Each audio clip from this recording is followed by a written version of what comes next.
ഭർത്താവിന് ഉപയോഗിക്കാമോ എന്നാണ് ഒരു ചോദ്യം.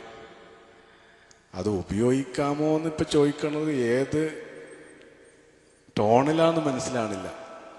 ഉപയോഗിക്കാൻ അധികാരമുണ്ടോയെന്നാണെങ്കിൽ അധികാരമില്ല.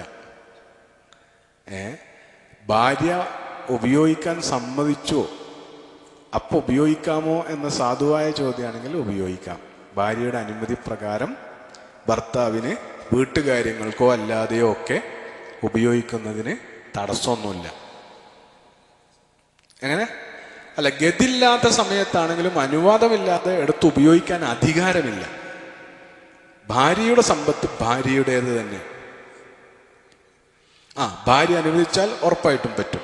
അത് ഭാര്യമാർ അനുവദിക്കുകയും ചെയ്യും. ഇപ്പോൾ റസൂൽ സല്ലല്ലാഹു അലൈഹി വസല്ലം ഖദീജ ബിയുടെ സ്വത്ത് കൊണ്ടാണ് ജീവിച്ചത് എന്നതാണ് അതിലെ മാതൃക. അതേ സമയത്ത് അതൊരു അധികാരമല്ല എന്ന് പറഞ്ഞാൽ അതിൻ്റെ ഒരു പ്രശ്നം എന്താണെന്ന് ചോദിച്ചാൽ, ഭാര്യ സമ്പാദിക്കുന്നതിൻ്റെ ഒക്കെ ഉടമ ഞാനാണ് എന്ന ഭാവം ഒരു ഭർത്താവിനുണ്ടാകാൻ പാടില്ല. ഭാര്യ സമ്പാദിക്കുന്നത് എന്നല്ല, ഭാര്യ സമ്പാദിക്കുന്നത് ചില്ലിക്കാശ് പോലും കുടുംബാവശ്യങ്ങൾക്ക് വേണ്ടി ചെലവഴിക്കാതിരിക്കാൻ ആ ഭാര്യക്ക് അവകാശമുണ്ട്. 5 പൈസയും കുടുംബത്തിന് ഞാൻ ചെലവാക്കൂല എന്ന് ഭാര്യ പറഞ്ഞാൽ എവിടെയും കേസിന് പോയിട്ട് കാര്യമില്ല, പറ്റൂല. ആ ബാധ്യത സ്ത്രീകൾക്ക് ഇല്ല. പിന്നെന്താന്ന് വെച്ചാൽ പൊതുവിൽ കുടുംബത്തിൽ ഇതൊക്കെ പ്രശ്നമാവുമ്പോഴേ പ്രശ്നമുള്ളൂ കേട്ടോ. പൊതുവിൽ ഇസ്ലാമികമായൊരു കുടുംബാന്തരീക്ഷത്തിൽ ഇതൊക്കെ അങ്ങോട്ടും ഇങ്ങോട്ടും കണ്ടറിഞ്ഞും കൊടുത്തും ചെലവഴിക്കുന്നതിൽ ആസ്വദിച്ചും. അപ്പം നമ്മൾ ആണുങ്ങൾ എനിക്ക് തിന്നാനും കുടിക്കാനും ആണെങ്കിൽ ദിവസം ഒരു 100-100 റുപ്യ മതിയല്ലോ. അങ്ങനെയാണെങ്കിൽ എനിക്ക് മാസത്തിൽ 3000 റുപ്യേൻ്റെ ജോലി മതി.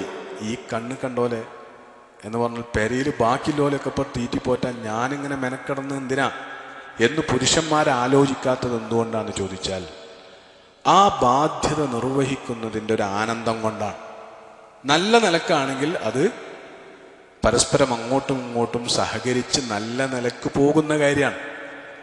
ഏതെങ്കിലും സമയത്ത് പരിധി വിടുമ്പോഴാണ് എന്ത് ചെയ്യുക, നിങ്ങൾ എന്തിനാ അഞ്ച പൈസ എടുത്തത് എന്ന് ഓള് ചോദിക്കുക.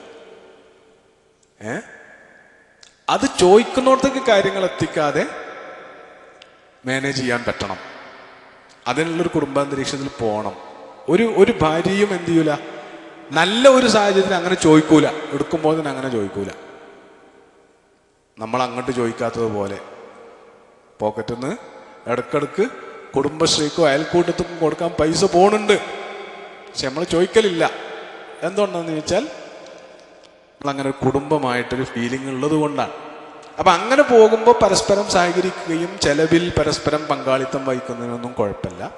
സമയത്ത് ഒരു അധികാരം അതിലില്ല എന്ന് മനസ്സിലാക്കേണ്ടത്. മാതാപിതാക്കൾ അന്യായമായ ആവശ്യങ്ങൾ മുന്നോട്ട് വെച്ചാൽ എങ്ങനെ സമീപിക്കണം എന്നുള്ളതാണ്. അപ്പോൾ ചോദ്യം അത്ര കൃത്യമല്ല. അത് പറയാനുള്ളത് മാതാപിതാക്കൾ അന്യായമായ ആവശ്യങ്ങൾ മുന്നോട്ട് വെക്കരുത് എന്നതാണ്. അപ്പം അന്യായമായ ആവശ്യങ്ങൾ എന്നൊക്കെ പറയുമ്പോൾ പിന്നെ അത് ആപേക്ഷികമാണ്. അപ്പം അതെന്താണ് ഇപ്പം മാതാപിതാക്കൾ മുന്നോട്ട് വെച്ച ആവശ്യം എന്നൊക്കെ അറിയണം. എങ്കിലാണ് ഇപ്പം അതിൽ എത്രത്തോളം എന്ന് പറഞ്ഞാൽ ദീനിന് വിരുദ്ധമായി എന്തെങ്കിലും കാര്യങ്ങൾ മക്കളെ പിന്നെ ഏൽപ്പിക്കാൻ മാതാപിതാക്കൾക്ക് ഒരു അവകാശവും ഇല്ല. അങ്ങനെ വല്ലതും ദീനിന് വിരുദ്ധമായി ഒരാളുടെ ജീവിതത്തിന് വിഘാതമാകുന്ന സ്വഭാവത്തിൽ മക്കളുടെ ജീവിതത്തെ ദീനിൽ നിന്ന് വ്യതിചലിപ്പിക്കുന്ന രീതിയിൽ എന്താവശ്യം മാതാപിതാക്കൾ ഉന്നയിച്ചാലും അത് പാലിക്കാൻ മക്കൾക്ക് ഉത്തരവാദിത്തമില്ല. അതേ സമയത്ത് വിശുദ്ധ ഖുർആൻ പറഞ്ഞതുപോലെ വസ്വാഹിബുഹുമാ ഫിദ്ദുന്യ മഅറൂഫ. അതോടുകൂടി എല്ലാ കാര്യത്തിലുള്ള സമീപനം അതിനനുസരിച്ചാകാൻ പാടില്ല. അവരോട് ജീവിതത്തിൻ്റെ കാര്യങ്ങളിൽ മാന്യമായി പെരുമാറാൻ ബാധ്യതയുണ്ട്.